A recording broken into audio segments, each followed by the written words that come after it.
Entonces matan a Pompeyo y cuando llega Julio César a Egipto le entregan la cabeza de Pompeyo a Julio César. Comienza así mismo, pero tenemos que partir de una realidad donde el ego hace parte de la naturaleza humana. Pues al verse ya que están nombrados por esa persona, se le abalanzan a Julio César y lo empiezan a apuñalar. Julio César muere como con 23 puñaladas de senadores. ¿Cómo han fortalecido un equipo?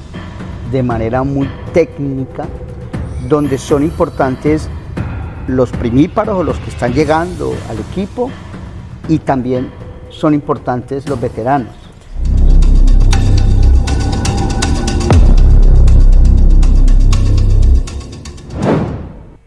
Hola, ¿qué tal? Por la gracia de Dios, hoy estamos aquí nuevamente en nuestro podcast, Más allá del discurso, donde las palabras se convierten en acción. Jaime, ¿cómo estás?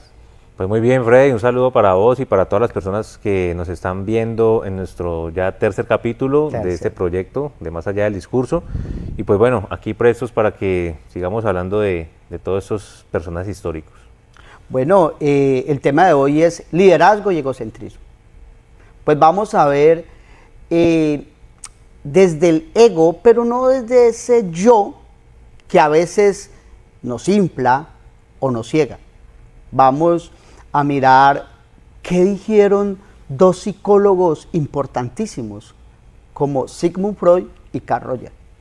Y cómo conecta, Jaime, el ego en el liderazgo eficaz.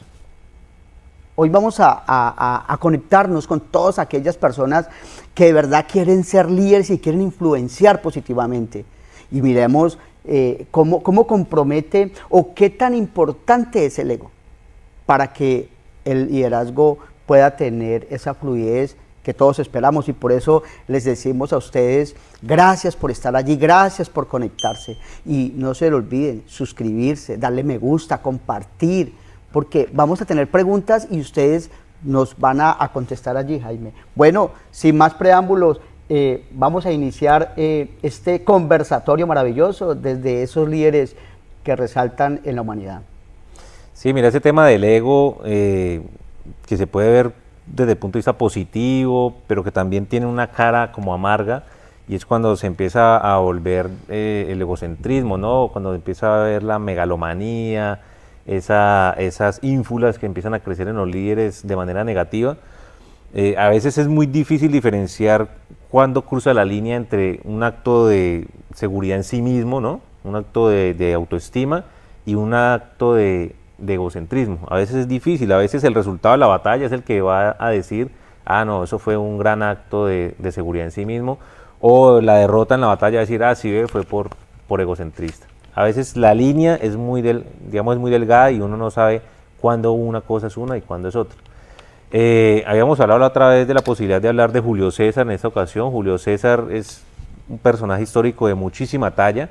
Está al lado de Alejandro Magno, de Napoleón, está al lado de los grandes líderes y militares de la historia. Y yo creo que Julio César es quizás el romano más conocido en la historia contemporánea. Entonces podemos hablar un poco de él y, si nos alcanza el tiempo, hablar también de Simón Bolívar, que es un personaje en el que se pueden ver esas facetas de la seguridad en sí mismo y del egocentrismo como tal, ¿no? Hoy hablaremos entonces de Julio César, de este gran líder como es Julio César, y bueno, esperamos que nos alcance el tiempo para hablar de este personaje ícono en la humanidad como es Simón Bolívar. Sí, ambos genios militares, ¿no? Bueno, pues comencemos. El tema de Julio César, como te decía, estamos hablando de Roma, estamos hablando del 100 a.C.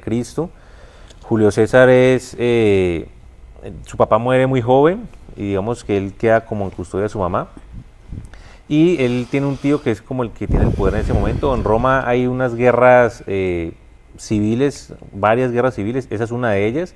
Y digamos que el tutor de Julio César pues muere, entonces el enemigo de Julio César llega al poder y el enemigo, el tutor de César llega al poder, y eso hace que Julio César esté pues como en el objetivo militar de Cornelio, que es esa persona que llega y se toma el poder después de la muerte de Cayo Mario, que era el tío de Julio. Entonces Julio César se enlista en el ejército y se va a a experimentar en Turquía, lo mandan a hacer misiones en Turquía y demás. Y luego vuelve cuando muere ese personaje que tenía el poder, cuando muere Cornelio.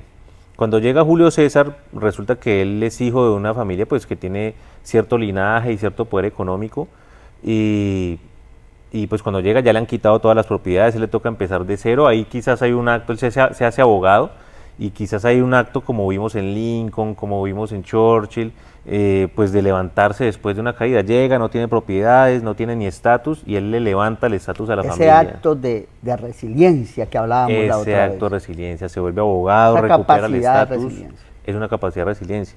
Y él recupera el estatus de la familia y digamos que se embarca nuevamente en asuntos militares. Y acá hay otro episodio bien curioso. A Julio César está en una travesía pues, por el mar, y a él lo atrapan lo secuestran unos piratas. Los piratas matan a parte de la tripulación, y a las personas que tienen familia, linaje y que tienen dinero, pues lo secuestran. Ese es el famoso secuestro extorsivo, ya desde esa época lo vemos.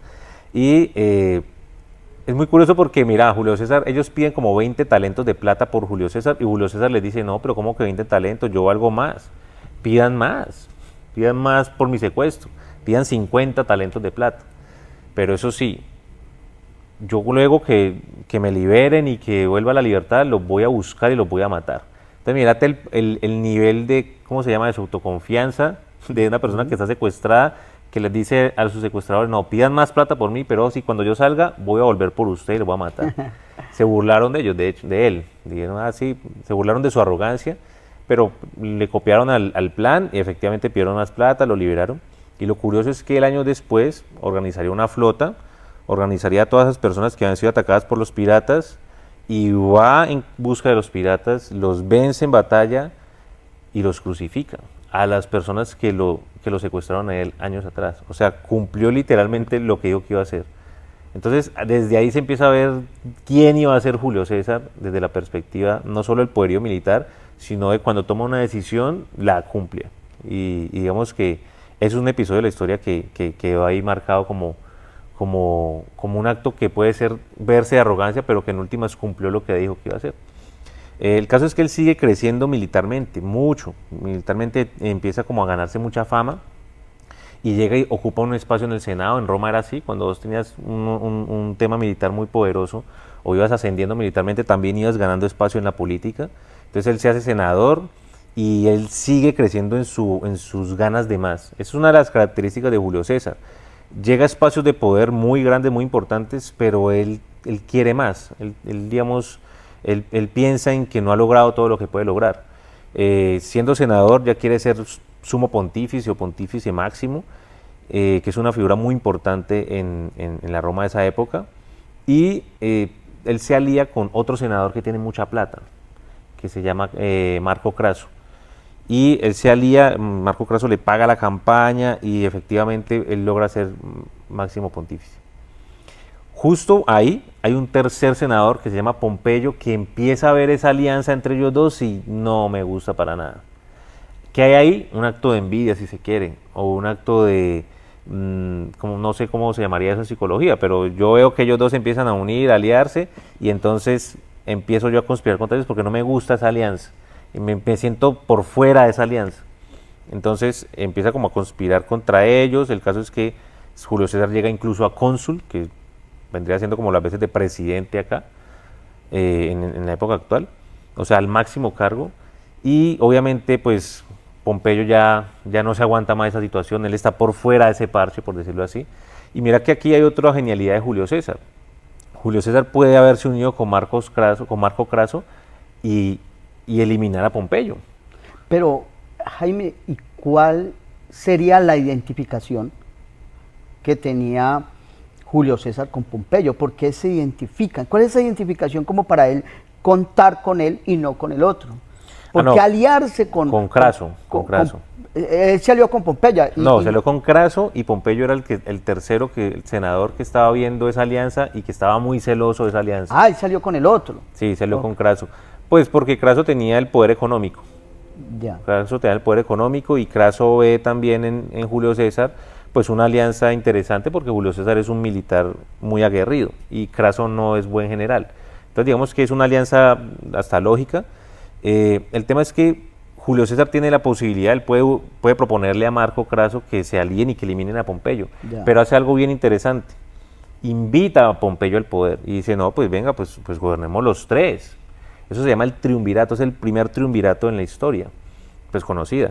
Y mira que es un acto en el que les permite gobernar, es un acto de control del ego, ¿no? Son tres egos ahí manejándose y me parece que en ese momento es un acto de humildad, si se quiere, puede ser estratégico también, pero es invitar a un tercero que no está participando del poder, pero que puede ser una piedra en el zapato, pues invitarlo a que participe del poder. Jaime,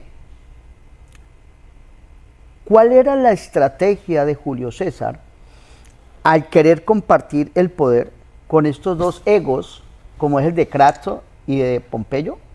¿Sí? ¿Cuál era la intención ahí de Julio? Porque Julio César era el líder, era el que tenía, digamos, la bandera allí como liderazgo, pero ¿qué fue lo que sucedió allí? Él se lía con Craso precisamente por el poder económico. Craso es el que más plata tiene y Julio César está muy endeudado, porque esas campañas, eso es como la política actual, tienen que hacer campaña. No votan todas las personas, pero pues tienen que hacer campaña para los senadores y eso pues digamos que es desgastante financieramente. Entonces la alianza con Craso tiene sentido desde el punto de vista financiero y la alianza con Pompeyo tiene sentido desde el punto de vista de evitarse precisamente ir a la guerra y compartir entonces el poder, que insisto, es un acto, me parece un acto de altura, porque vos no lo ves en la historia muy comúnmente. Van a haber otros triunviratos en la historia, pero digamos que no es muy común. Lo más común es que se destrocen en una guerra para ver quién se queda con el poder. Y en este caso pues lo compartieron, siguieron gobernando, entonces se dividieron las funciones. Julio César, que es el genio militar, siga expandiendo el territorio de Roma con el ejército. Craso, que es el que maneja el comercio, entonces coja unas flotas y vaya, expanda el comercio en Roma. Y Pompeyo se queda en Hispania gobernando pues la península. Más o menos funcionó bien así. Eso fue una gran oportunidad porque, como te decía, Julio César quiere más y tiene ese ego positivo. ¿Qué será eso? Bueno, no, tenemos que partir, Jaime. Confianza en sí mismo. Confianza en sí mismo, pero tenemos que partir de una realidad donde el ego hace parte de la naturaleza humana. Definitivamente todos los seres humanos pues tenemos ego. O sea, porque el ego es el que nos permite realmente conocernos a sí mismo. El ego nos permite evaluarnos a nosotros mismos y poder tener proyección.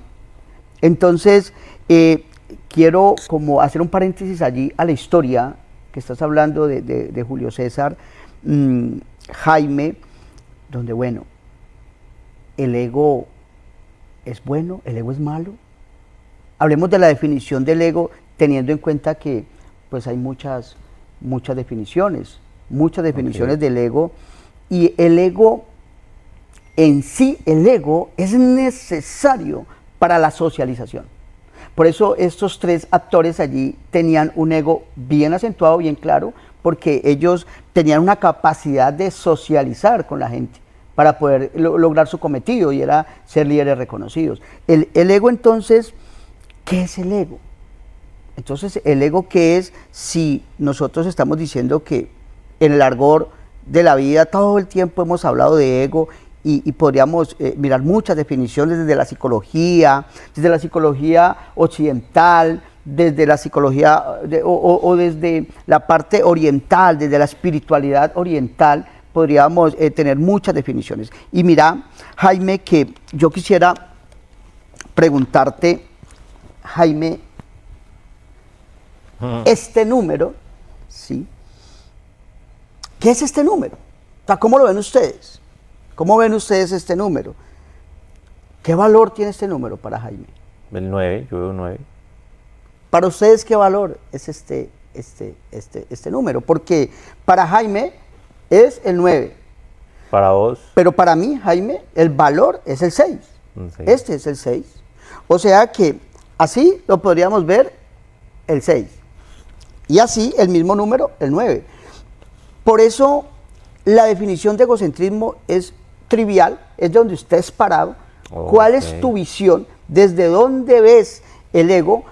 Porque se podría convertir Para unos en egocentrismo, para otros en ego. El ego es positivo o negativo. El ego es importante o no es importante. Y de eso vamos a hablar. Jaime, mira que definitivamente este tema es maravilloso, ¿sí? Porque como decíamos ahora, el ego se puede mirar desde el punto de vista positivo cuando yo reconozco que el ego es fundamental para fortalecer mi identidad. Es fundamental el ego. Cuando se convierte en un ego malsano o negativo, es cuando ya hablamos del egocentrismo. Porque el egocentrismo es como la enfermedad del ego. Ah, ya. Es como la enfermedad del ego. Ya es el ego enfermo. Es el ego enfermo. Ah, ok. Bien, buenísimo. Es el ego enfermo. Entonces, ¿por qué quería hacer ese paréntesis? Porque llega un momento en el cual estos tres personajes que quieren lograr un cometido, que ellos tienen un ego sano, no un ego enfermo. Eso quería, enviamos resaltar en este momento, Jaime. Pues bueno, ese ego bueno es el que hace que Julio César, cuando pues hacen ese acuerdo, ese triunvirato, entonces él dice, bueno, yo tengo que expandir el territorio de la República.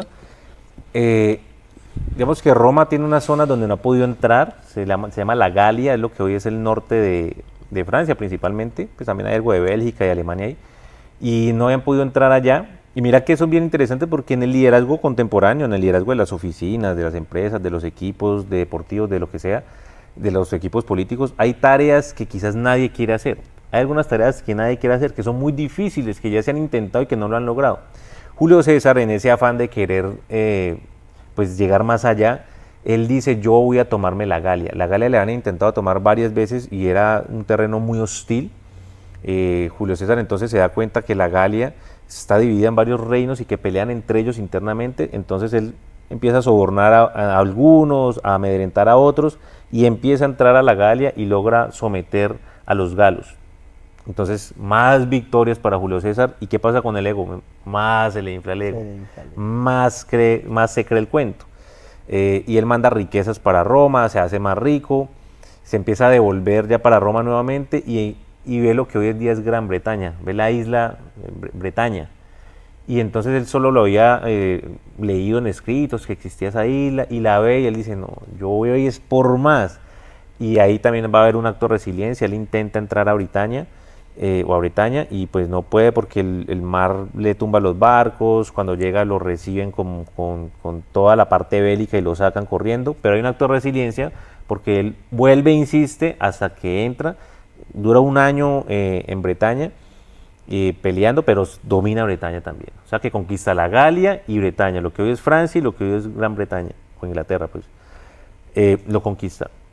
Más riquezas para él, manda más riquezas para Roma. Entonces imagínate la fama que fue adquiriendo Julio César, porque es que él en algún momento, hace años, él se vio frente a una estatua de Alejandro Magno, cuando él tenía 33 años, y se dio cuenta que Alejandro Magno a esa edad, pues ya había muerto, Alejandro muere a los 32, pero ya había conquistado el mundo que conocía y él no, y él tiene un problema existencial en ese momento.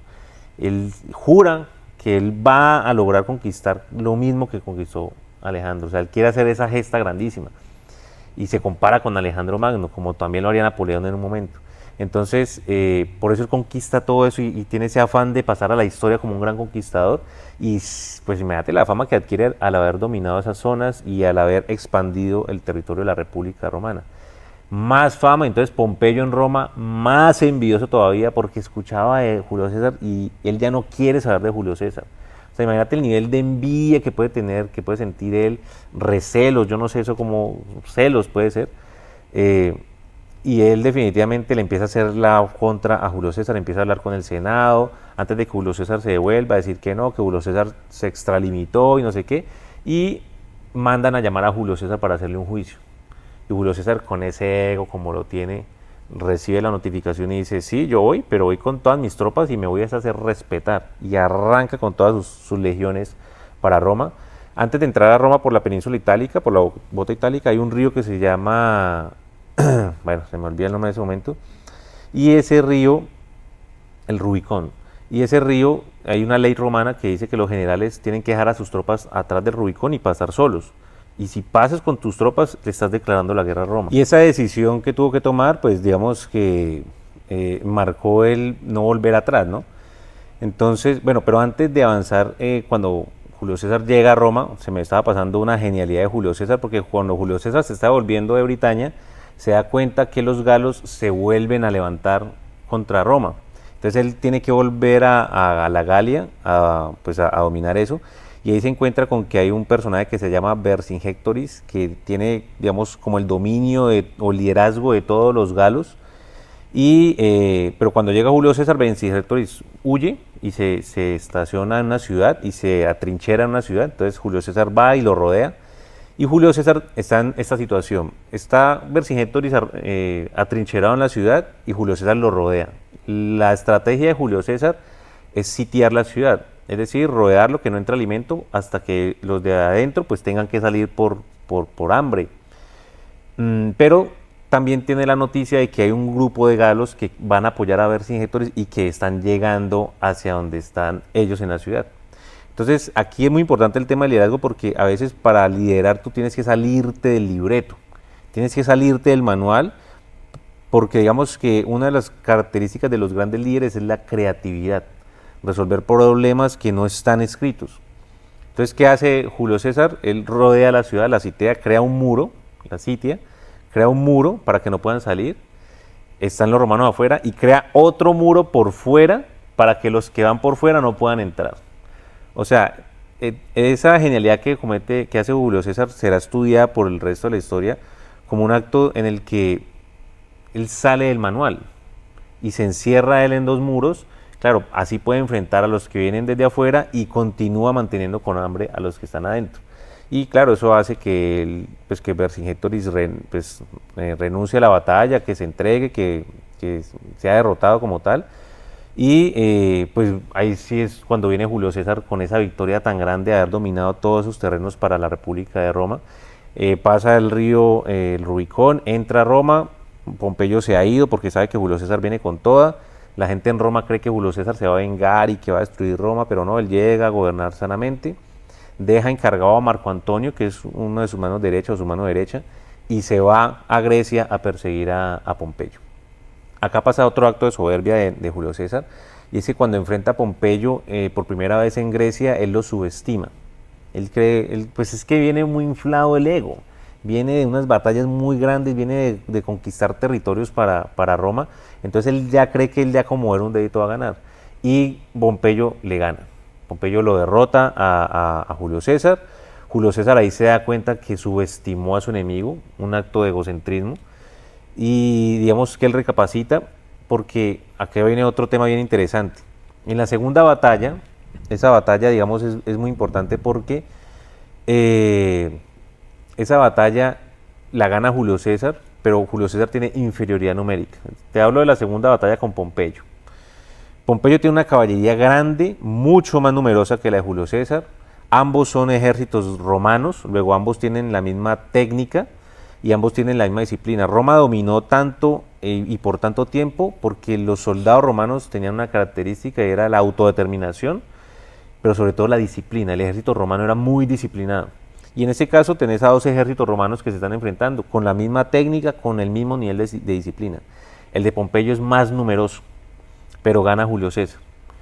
Y cuando vos analizás por qué ganó Julio César, y eso es muy importante para los procesos de liderazgo, insisto, para los deportivos, para los empresariales, los de oficina, gana Julio César porque tiene veteranos. Tiene más poquitos soldados, pero son más aguerridos, son veteranos. Y la veteranía te da experiencia. No necesariamente son viejos, ¿no? Sino veteranos. O sea, experimentados, vienen de la Galia, de Britania, de haber ganado esas batallas y haber conquistado sus territorios. Entonces, y eso lo vas a ver en Alejandro Magno, lo vas a ver en Napoleón, que muchas veces se enfrentan a ejércitos más grandes y ganan. Y cuando vas a ver una de las características de la victoria es porque tenían al lado suyo o tenían, digamos, de su lado a veteranos de guerra. Y eso te da una ventaja desde el punto de vista del liderazgo brutal, empresarial, deportivo, lo que sea. Es como los líderes del líder, que ese es otro tema. Que vamos a hablar en el próximo Los líderes del capítulo. líder, cómo Julio César y bueno, y todos estos que has mencionado, cómo han fortalecido un equipo de manera muy técnica, donde son importantes los primíparos o los que están llegando al equipo y también son importantes los veteranos. ¿Sí? Pues mira que son los que hacen ganar las batallas. Son los que hacen ganar la batalla porque tienen que la experiencia. Porque tienen Entonces, experiencia. en el equipo de un líder, sí es necesario tener personas que están llegando y personas veteranas para poder lograr su liderazgo. Es importante eso, Jaime, que lo mencionas ahora, porque nos damos cuenta que realmente un líder sin un equipo no podría avanzar, definitivamente no podría avanzar, y es por eso que hoy estamos hablando del ego, donde tener ego no es malo, Jaime. Tener ego no es malo. Si no, no puede avanzar. No podemos avanzar, es vital tener ese ego porque inclusive hace parte de nuestra salud mental. Okay, claro. Porque el ego te permite tener autoestima, confianza en sí mismo, ser comprometido, tener disposición, poner límites. Entonces el ego es fundamental, es importante para el liderazgo. O sea, ¿cómo conecta el ego con el liderazgo? Pues es total, es fundamental.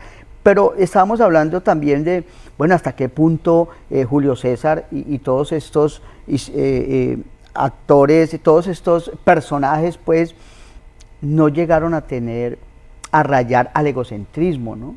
Porque el egocentrismo, Jaime, nos puede llevar, y lo miraremos más adelante con Julio César, si empezó a tener unos rasgos de narcisismo, ¿no? Porque a veces el egocentrismo o el ego dañado, ¿sí?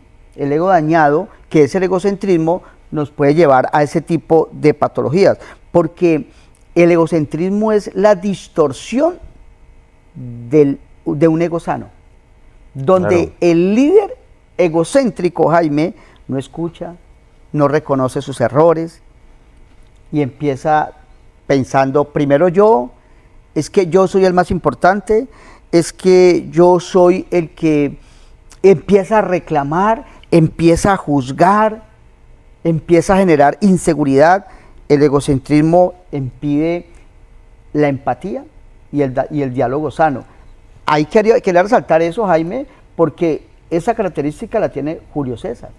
Sí, la tiene Napoleón. A Napoleón le dicen que no ingrese a Rusia, se lo recomiendan parte de sus generales, si él no escucha a nadie va para adentro.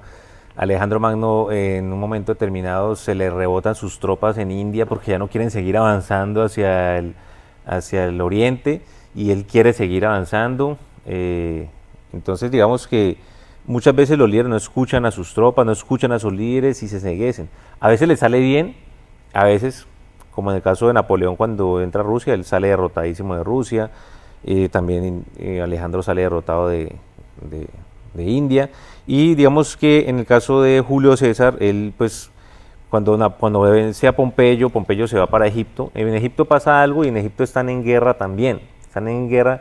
Mira, cuando Alejandro Magno muere, Egipto queda en manos de uno de sus generales que se llama Ptolomeo, estamos hablando de unos 250 años atrás más o menos.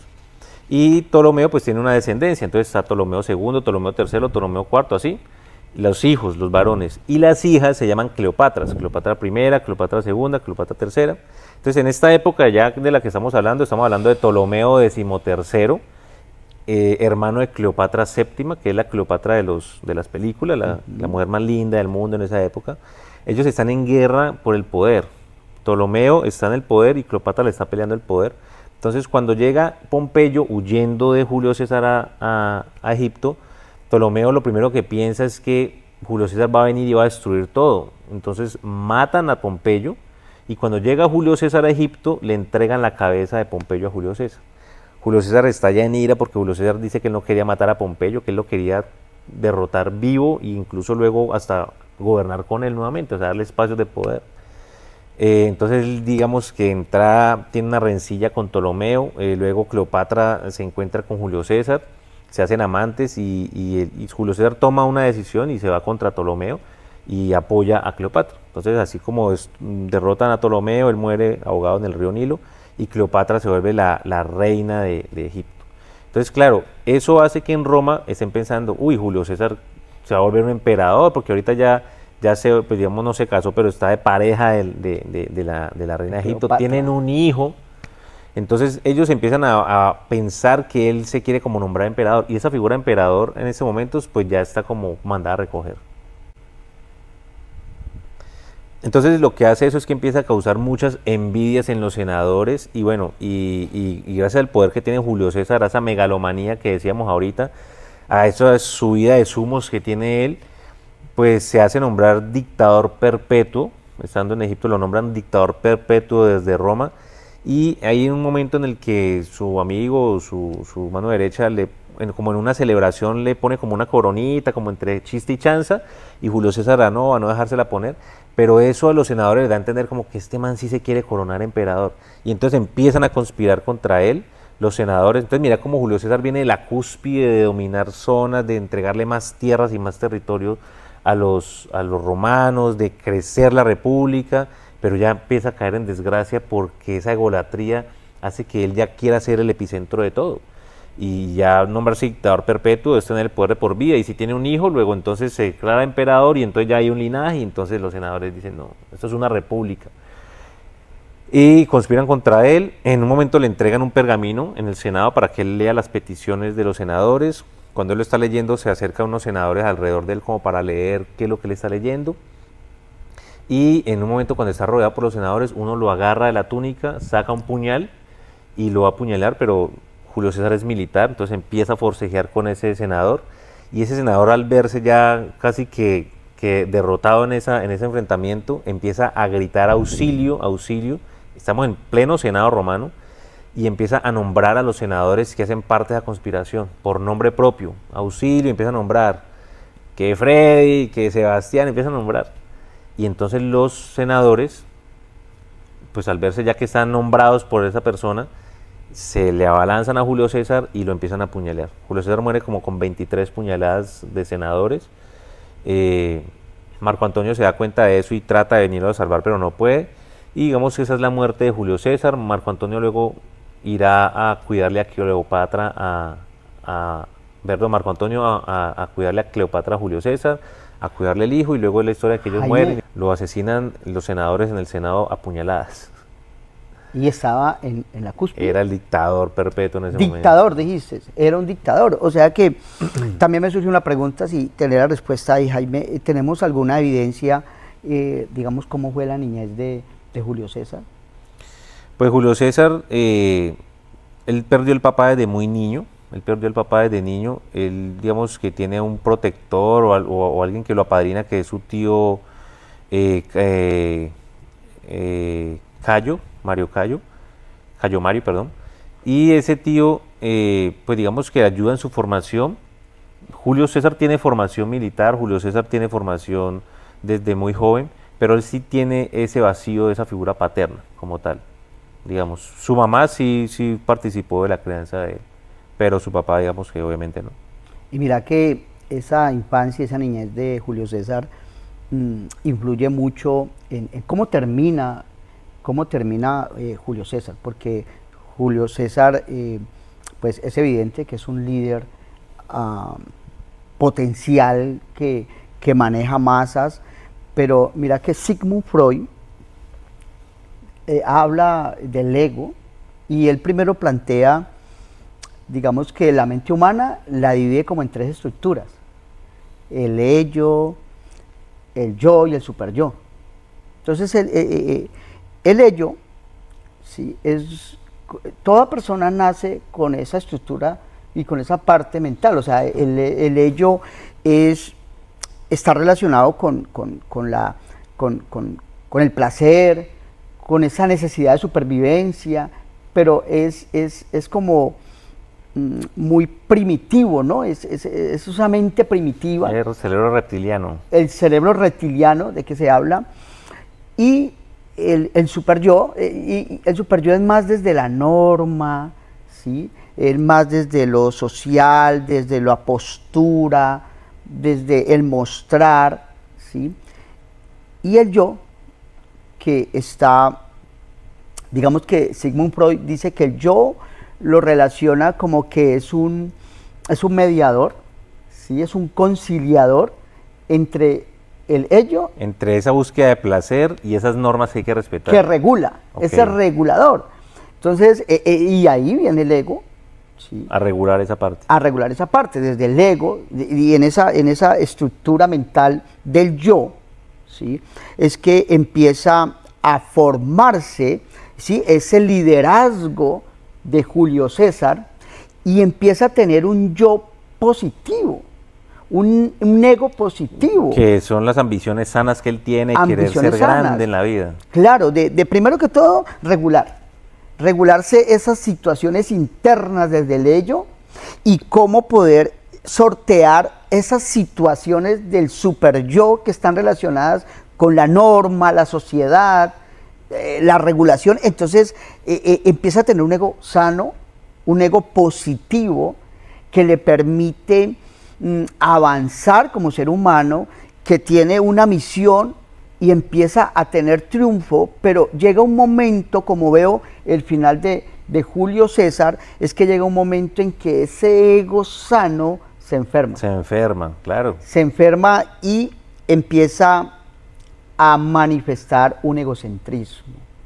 Un egocentrismo donde entra en negación. Además porque Julio César en un momento determinado, cuando ya tiene ese tanto poder, empieza a darle espacios de poder a sus amigos, a su familia, a su círculo y digamos a cerrar más el poder alrededor de él, no a digamos a distribuir el poder entre las distintas corrientes políticas que hubiesen, sino a cada vez a captar más poder. Entre más poder tiene, más poder va captando.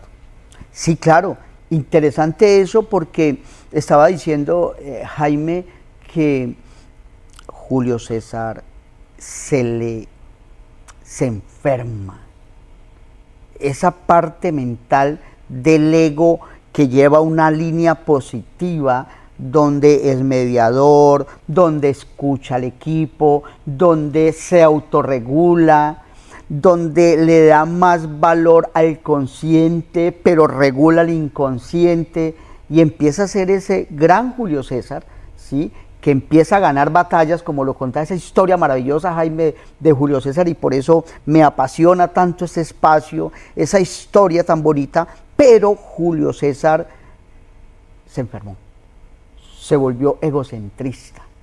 Imagínate que cuando iba a entrar allí a hablar en Roma, ¿sí? Él podía entrar solo, donde le generó un conflicto, porque si pasaba las tropas, pues era digamos una pulsión de guerra, ¿no? Como que bueno, estoy llamando a la guerra, ¿sí o no? Pero su egocentrismo, su arrogancia, su petulancia lo lleva a entrar con tropas y todo, o sea, violando ya la norma, ¿sí o no? Ajá. Violando la norma, y entonces por eso estamos diciendo que se enfermó el ego. No lo reguló. No reguló ese ego, y es cuando pasa eso, Jaime, cuando el ego se empieza a sacar al yo, porque el yo es bueno, porque el yo es sano.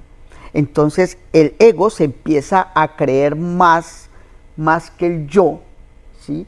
Y eso es cuando hay situaciones inconscientes, entonces el ego empieza a utilizar el inconsciente y empieza a utilizar el consciente y se desborda, Jaime, se desborda porque empieza a tener una imagen falsa de sí mismo. Una autoimagen falsa. Una autoimagen de sí mismo. Y empieza a creerse pues lo que realmente no es, y por eso no logró al final su cometido. Mira cómo termina Julio César, termina de una muerte espantosa. A los 55 años, de hecho. Joven pues para todo lo que hizo. Y mira que lo que buscamos todos los seres humanos, Jaime, es eso, es poder tener ese ego tan sano, ¿sí? Que yo me pueda regular, porque a veces se nos infla el ego. Hay momentos en la vida, ¿a cuántos de ustedes les ha pasado que se les ha inflado el ego? ¿A cuántos de ustedes les ha pasado que el ego empieza a inflarse de tal manera que empiezas a entrar en negación y empiezas a creerte el ombligo del mundo, empiezas a creer que usted es la persona más importante y empezamos a atropellar a todo el mundo, Jaime? Y yo sí quisiera contarles, y lo que les decía ahorita, mire, a ustedes allí compartan y digan, ¿hay algún momento en su historia de liderazgo, en ese liderazgo, hay algún momento en el cual ustedes se les ha inflado el ego? ¿Se les ha inflado el ego?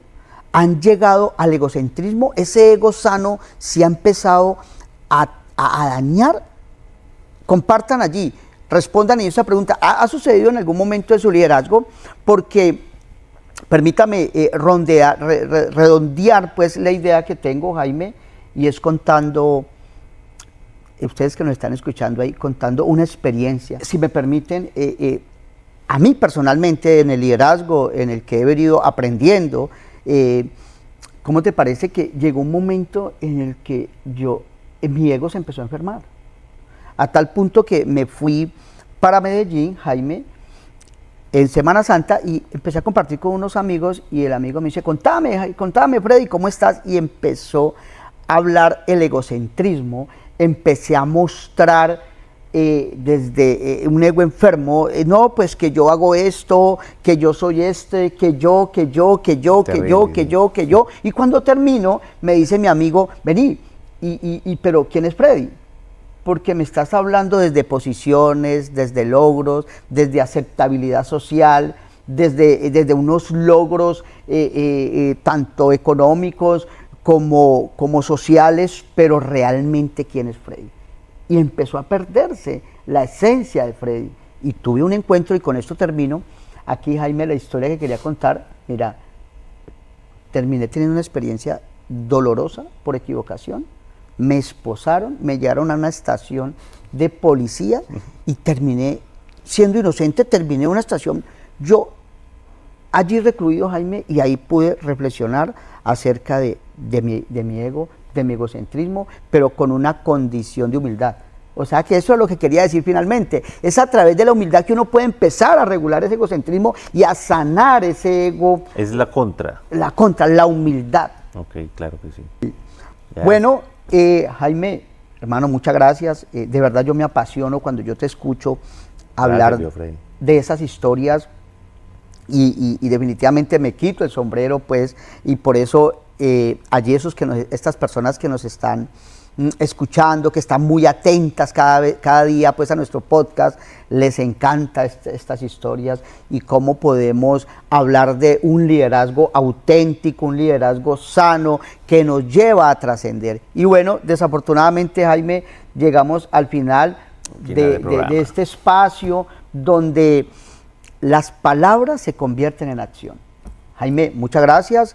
¿Qué tenemos para decirle? No, pues muchas gracias, viejo Freddy, por el espacio. Cada vez estamos cogiendo más cancha en ese tema. A veces es como complicado comprimir en tan poquito tiempo la vida de algunos personajes porque han hecho mucho. Pero pues seguimos, digamos, aportándole el tema de personajes a ese tema de liderazgo que nos permite, como dijimos desde el inicio, analizar la historia o analizar el comportamiento de los líderes hoy día a partir de lo que han hecho los otros en la historia. Por eso es importante ustedes que están ahí conectados, que nos están siguiendo y nos están dando un valor a nosotros. Nosotros simplemente conversamos desde nuestra experiencia y hablamos de liderazgo, esa experiencia que hemos tenido de liderazgo que venimos aprendiendo cada vez más. Entonces, si ustedes allí que se están suscribiendo, que están comentando, que están compartiendo, si ustedes quieren que hablemos de alguien en especial, de un personaje en especial, pues nos escriben, nos dicen que ustedes quieren que hablemos de tal persona.